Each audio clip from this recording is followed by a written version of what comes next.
নমস্কাৰ, মই পলি হাজৰিকাই আপোনালোকক স্বাগতম জনাইছোঁ মোৰ অন্য এটি ব্যতিক্ৰমী ভিডিঅ'ৰ মাজলৈ।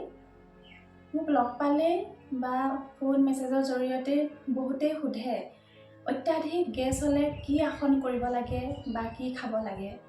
তাৰ ওপৰতে আজি মই সৰু ভিডিঅ'টি বনাবলৈ যত্ন কৰিছোঁ। আপোনালোকে প্ৰথমৰ পৰা শেষলৈকে ভিডিঅ'টি চাব।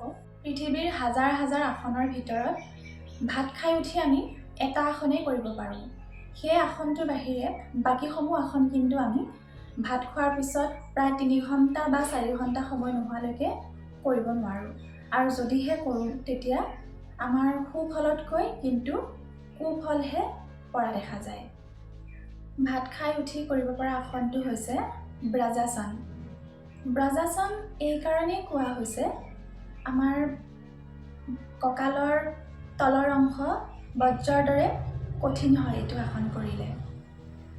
আমি যদি ব্ৰাজাসন নিয়মীয়াকৈ কৰোঁ তেতিয়া কোষ্ঠকাঠিন্য, বদহজম আৰু যিসকল ব্যক্তিৰ অত্যাধিক গেছ তেওঁলোকে যথেষ্ট পৰিমাণে উপকৃত হ'ব। আৰু পাচন ইন্দ্ৰিয়, যকৃত, প্লীহা এইসমূহ গ্ৰন্থিত চাপ পৰাৰ ফলত সেই গ্ৰন্থিসমূহে যথেষ্ট পৰিমাণে কাৰ্যপ্ৰণালীত সক্ৰিয় হৈ পৰিব। প্ৰথমে ব্ৰজাসনত বহি ল'ব লাগিব। ব্ৰজাসনত বহাৰ পিছত ব্ৰজাসন যোগমুদ্ৰা প্ৰকাৰ 1 আৰু যোগমুদ্ৰা প্ৰকাৰ 2 নামেৰে আমি দুটা আসন কৰিব পাৰোঁ। সেই দুটা আসনৰ পৰাও আমি যথেষ্টখিনি সুফল লাভ কৰিম। প্ৰথমে মই ব্ৰজাসনত বহি ল'ম।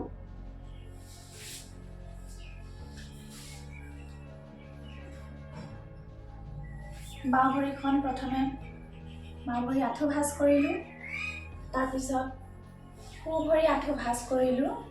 লাহেকৈ 2 হাত উৰৰ ওপৰত ৰাখিম। এয়া হৈছে ব্ৰজাসন স্থিতি। ইয়াৰ পিছত ব্ৰজাসন যোগমুদ্ৰা প্ৰকাৰ 1 কৰিম। 1টো কৰিলেও যথেষ্টখিনি সুফল লাভ কৰিব। প্ৰথমে মই 2খন হাত কঁকালৰ পিছফালে লৈ যাম। পিছফালে নি মই এখন হাতেৰে আনখন হাতৰ মণিবন্ধনত ধৰি ল'ম। তাৰপিছত দীঘলকৈ এবাৰ উশাহ ল'ম। উশাহ এৰি এৰি সম্পূৰ্ণৰূপে আগলৈ হাউলি যাম আৰু কপাল মাটিত লগাবলৈ চেষ্টা কৰিম।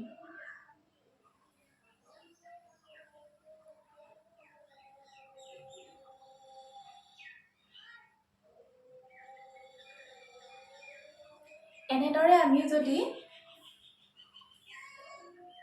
1 মিনিটৰ পৰা 3 মিনিট আৰু 3 মিনিটৰ পৰা 5 মিনিট আৰু 5 মিনিটৰ পৰা আমি 10 মিনিট পৰ্যন্ত অভ্যাসৰ ফলত তেনেকৈ থাকিব পাৰিম।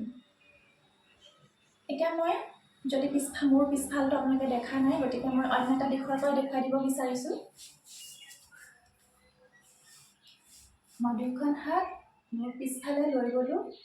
এখন হাতেৰে আনখন হাতৰ মণিবন্ধনত ধৰি ল'লোঁ। দেখিছে নিশ্চয়। দীঘলকৈ এবাৰ উশাহ ল'লোঁ আৰু উশাহ এৰি এৰি আগলৈ হাউলি গ'লোঁ।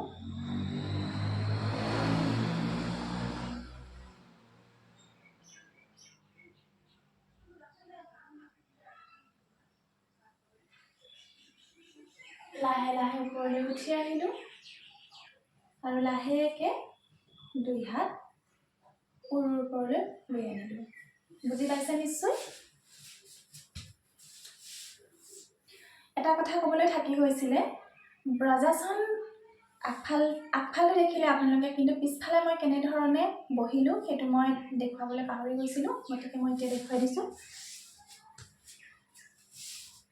পিছফালে 2 ভৰিৰ বুঢ়া আঙুলিটো আমাৰ লগ লাগি থাকিব আৰু যিখিনি মাজৰ অংশ আছে সেই মাজৰ অংশটোত এনেধৰণে বহি ল'ম। এইটোৱে হৈছে ব্ৰজাসনৰ আদৰ্শ স্থিতি।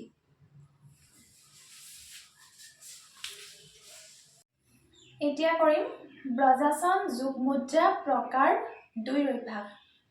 প্ৰথমতে বাওঁ হাতখন নাভিৰ তলত ৰাখিম। তাৰপিছত বাওঁ হাতৰ তলুৱাৰ ওপৰত সোঁ হাতখন এনেদৰে ৰাখিম। ব্ৰজাসন যোগমুদ্ৰা প্ৰকাৰ একৰ দৰে সম্পূৰ্ণৰূপে আগলৈ হাউলি যাম। হাউলি কপাল মাটিত লগাবলৈ যত্ন কৰিম। প্ৰথমে আমি 1 মিনিট 2 মিনিট ঠিক তেনেকৈ সময়খিনি আমি বঢ়াই লৈ যাব পাৰিম। এতিয়া ব্ৰজাসন যোগ মুদ্ৰা প্ৰকাৰ 2 অভ্যাস কৰোঁ। দীঘলকৈ এবাৰ উশাহ ল'লোঁ আৰু উশাহ এৰি এৰি আগলৈ হাউলি গ'লোঁ।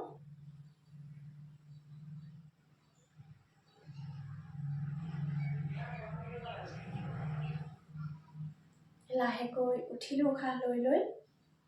তাৰপিছত লাহেকৈ 2 হাত উৰৰ ওপৰত ৰাখিলোঁ। এইটো হৈছে ব্ৰজাসন যোগ মুদ্ৰা প্ৰকাৰ 2। আমি এইকেইটা আসন যদি নিয়মীয়াকৈ কৰোঁ, ব্ৰজাসন যোগ মুদ্ৰা প্ৰকাৰ 1 বা ব্ৰজাসন যোগ মুদ্ৰা প্ৰকাৰ 2, তেনেহ'লে আমি নিশ্চয়কৈ অত্যাধিক গেছৰ পৰাও পৰিত্ৰাণ পাম। আৰু যিসকলৰ কৌষ্ঠকাঠিন্য ৰোগত ভুগি আছে যিসকলে, তেওঁলোকেও যথেষ্টখিনি সুফল লাভ কৰিব বুলি মই ভাবোঁ।